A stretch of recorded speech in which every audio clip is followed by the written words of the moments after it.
Okay, today instead of working on the KLR, what we're going to do is put a pair of handlebar risers on the 2010 Connie C-14 here.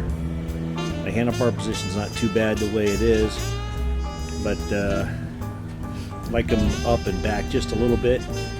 So I ordered the handlebar risers from Murph's Kits, available at Murph's Kits online. Ordered them on Sunday, arrived on Wednesday.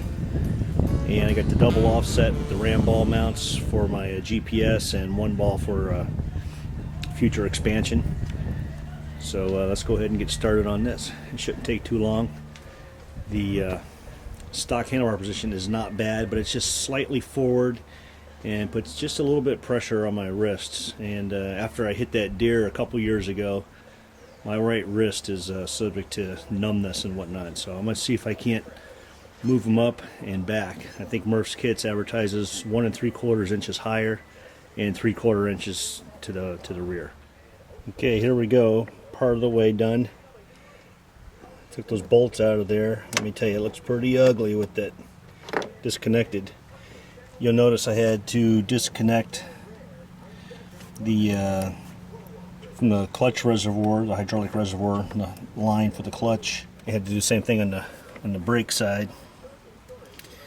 And on Murph's Kits, the front of the block is tapped to replace it with the factory bolt. So you have to relocate those little blocks there on the clutch side and on the brake side.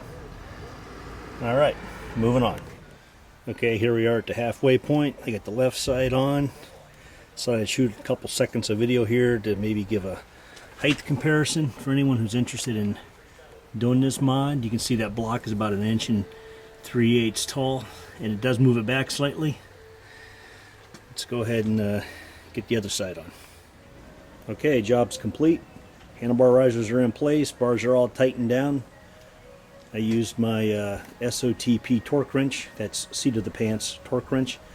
Get those things back in there, and the blocks are back in place. You can see at the front of the risers there.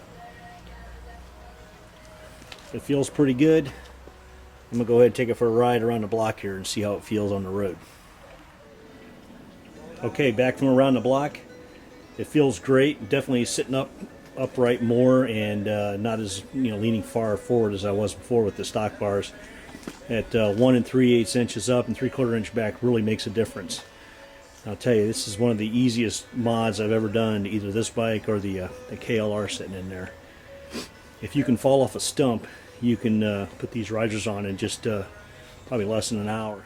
Yeah, I think I forgot to mention one of the nice things here with the handlebars at full lock, the reservoirs for the brake and the clutch do not hit that windscreen.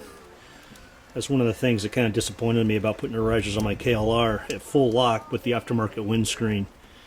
My rearview mirrors hit the windscreen, so that's kind of nice. Okay, it's complete. I went ahead and mounted up my Zog GPS to give you an idea of if you have any dashboard blockage or whatnot.